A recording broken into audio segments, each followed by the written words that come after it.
Good afternoon, everybody, and welcome back to another episode of the Mincho Network. It's Monday. It is Monday, the 20th of March, 2023. And I am having a good day. I did have a good day. It was day, I think, 79. If I remember correctly, day 79. And I almost didn't do this today again. I've lost my mojo. I've lost my motivation. I've lost sense of why I started doing this. And I have lost the drive to continue doing this because I don't know if it's filling the gaps that I had set out to fill. And I know that probably sounds ridiculous, but I just have not been feeling myself lately. And I was saying this to Mads today over lunch. I feel like when I was a manager, when I was working in leadership, when I had full-time work, when I was dare I say, a stoner, I knew who I was. I had a bit more of a sense of who I was. And I didn't have to fill any gaps. I didn't have, you know what I mean? I was pretty content with that. Now, that life was not sustainable. I was living a double life, right? Because most of the people that I worked with didn't know I was a stoner. So I was a secret stoner at night. Sneaky little secret stoner man. And I would come home, and the first thing I wanted was a cone when I got home. And that's probably relatable to some people, or disgusting to some people, and I don't really care either way. But there was like a tribe or a community. Like when you're a stoner and you know other stoners, you all have like that collective sort of thing. I imagine it's the same sort of thing if you are like a Jehovah's Witness and you see another Jehovah's Witness, like, you know, they walk around in pairs and they knock on people's doors. And you see them out in town, you see them and you're like, hey, these motherfuckers love Jesus. I was the same, but for stoners. So it was like, you see a stoner, you know, someone who smokes, and you're like, fuck yeah. And then sometimes you'd have like a poser stoner who would like ask you about strains and shit. And you're like, fuck off, no one cares. Just smoke it and have fun. But I felt like I knew who I was. Either that, or I'd fit myself into a category of somebody, fit myself into a position or a mentality, I guess. I slotted myself somewhere where I could be that version of myself. And I think that growth is so important. And I see all these avenues and all these pathways of different versions of me, right? I can envision a version of me that becomes 60, 70, 80 kilos overweight and starts to just indulge, the gluttonous version. And I can see a version of me that is like, fit and youthful and vain and, separates from Mads and just pursues a life of lust and just like, like that. I can see myself as like that stud character, and I can then vision myself as like, I've worked and I've done the leadership role, so I can envision myself as a leader, and I can envision myself as like the shutaway, the person who sits in the house and just reads and does things. There's so many different avenues and so many different things, and I think. And I don't know if I've spoken about this here before, but I've thought about it. I was told my whole life growing up by my mom and my teachers that I had a lot of potential. But what does that even mean? What does that even mean? And then, because then you think like, okay, well, I got a lot of potential. There's a lot of potential for a lot of things. What do you mean? Where does that go? What do I do with that information?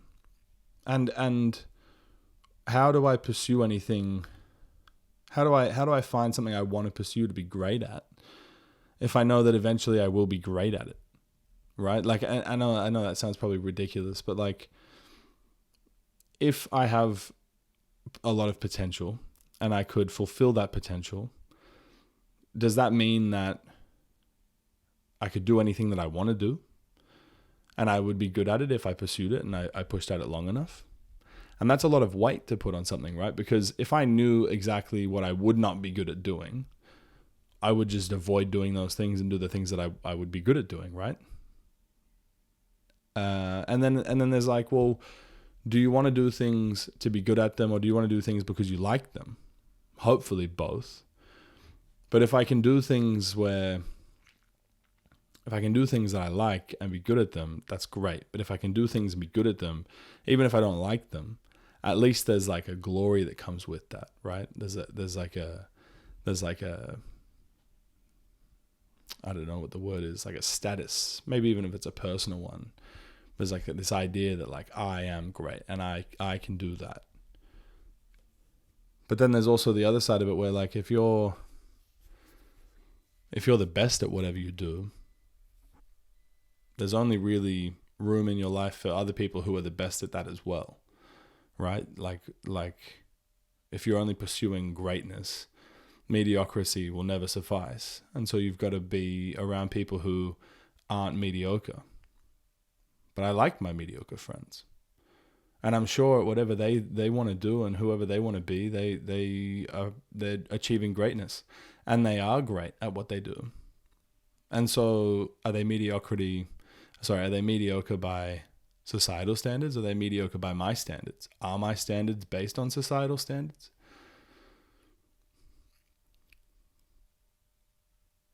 So I've been having a hard time recently because I don't know who I want to be. And I'm having a hard time identifying who I am.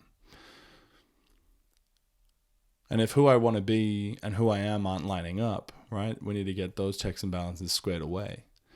But I don't want to waste too much time putting effort into who I'm not. And I feel like if I don't know who I am and I'm not pursuing actively who I want to be, then all I'm doing is feeding into who I don't want to be and who I'm not. Or maybe I'm thinking too much about it. Maybe I just need to be. Maybe I just need to be present. And I just need to exist in the now. And I just need to think about now. And I need to be present. And I need to not think about things like the existential idea of who I could be and who I am. Maybe who I am is just a sum of everything that I've seen and thought and experienced. Heard, tasted, smelt, felt, right? That's just a sum of everything. So everything that I've experienced up until now is who I am right now. And so does that mean that if the math is that simple, then maybe who I want to be is as far away as who I am now? And that is a mind fuck. Maybe who I want to be is as far away as who I am now. But if I'm not present, I'll never be who I want to be. And I think that it takes a lot of power as well. It takes a lot of brain power, a lot of energy. I need to spend a bit of time this year being conservative with the energy that I put out there. Because I like to help and I like to heal other people. And I don't necessarily take a lot of time to do that for myself. And I think that has caused me a lot of stress in recent years. And I think that, maybe I need to focus on cutting back and doing more of what matters most and living in the moment and being in the moment and stop thinking outside of that box, outside of that.